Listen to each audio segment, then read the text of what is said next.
नमस्कार, महाराष्ट्र के महानिर्णय में आपका स्वागत है। मैं हूं आपके साथ प्रीति रघुनंदन। महाराष्ट्र के पुणे में छत्रपति संभाजी महाराज अंतर्राष्ट्रीय हवाई अड्डे के भूमि अधिग्रहण के लिए राज्य मंत्रिमंडल ने 6,000 करोड़ रुपए का कर्ज लेने के लिए मंजूरी दे दी है।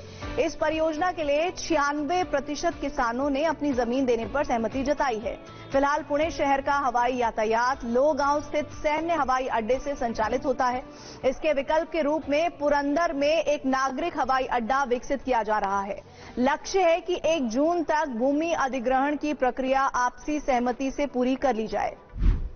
हमको अपेक्षा है कि जून फर्स्ट वीक तक हम लोग इस जमीन का अधिग्रहण कर पाएंगे, क्योंकि हम लोगों ने जब वहां के जमीन मालिकों से, किसानों से बातचीत की तो करीब 96% किसानों ने अभी अपनी तरफ से उसके बारे में कंसेंट दिया है।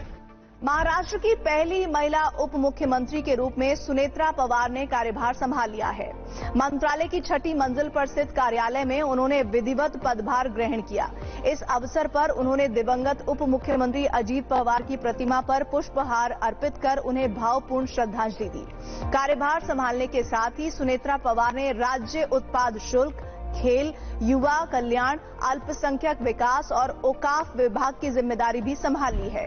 महाराष्ट्र में जल्द ही नौकरी भर्ती प्रक्रिया एक नए तरीके से लागू की जाएगी। इसके तहत लगभग 70,000 से ज्यादा पदों पर चरणबद्ध तरीके से भर्ती की जाएगी।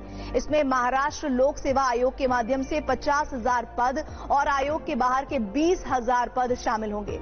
अधिकारियों के साथ बैठक में मुख्यमंत्री देवेंद्र फडणवीस ने निर्देश दिए हैं कि भर्ती प्रक्रिया लागू करते समय आवश्यक कौशल, पात्रता और कार्य के स्वरूप के आधार पर निर्णय लिए जाएं।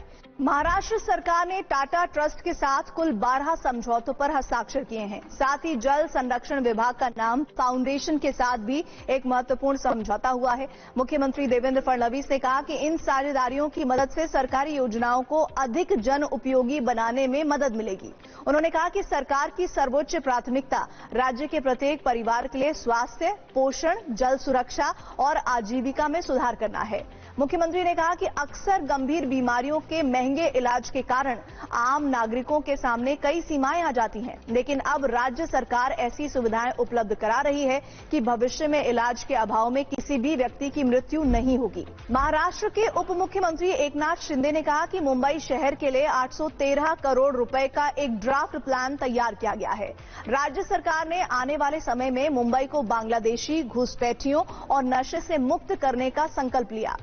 उप मुख्यमंत्री एकनाथ शिंदे ने जानकारी दी कि इसके लिए एक एक्शन प्लान भी तैयार कर लिया गया है। उन्होंने ये भी बताया कि प्रशासन को बांग्लादेशी घुसपैठियों के खिलाफ कठोर अभियान चलाने के आदेश दे दिए गए हैं।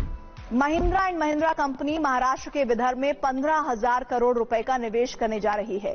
इस निवेश के तहत कंपनी नागपुर में नेक्स्ट जेन और अत्याधुनिक एसयूवी की फैक्ट्री स्थापित करेगी। मुख्यमंत्री देवेंद्र फडणवीस के मुताबिक विदर्भ में ऑटोमोबाइल क्षेत्र में ये अब तक का पहला बड़ा निवेश है।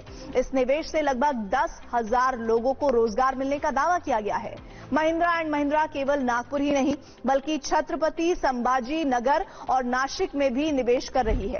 मुख्यमंत्री देवेंद्र फडणवीस ने मुंबई में देश की पहली मेलोडी रोड का उद्घाटन किया। मुंबई के यातायात में महत्वपूर्ण भूमिका निभाने वाली धर्मवीर स्वराज्य रक्षक Chhatrapati Sambhaji Maharaj coastal road south को मेलोडी रोड बनाया गया है। इस रोड पर 60 से 70 किलोमीटर प्रति घंटे की रफ्तार से गाड़ियां चलने पर मशहूर गाना जय हो सुनाई देता है। मेलोडी रोड पर बजने वाले म्यूजिक में बदलाव भी किया जा सकता है। महाराष्ट्र के ग्रामीण इलाकों में कृषि भूमि के नक्शे और 7-12 उतारे के बीच के अंतर को दूर करने के लिए राजस्व विभाग ने एक बड़ा कदम उठाया है। अब इंसानों की तरह हर प्लॉट को एक विशिष्ट भू आधार नंबर दिया जाएगा। मुख्यमंत्री देवेंद्र फडणवीस के निर्देश के बाद राजस्व मंत्री चंद्रशेखर बावनकुले ने यह महत्वपूर्ण निर्णय लिया है।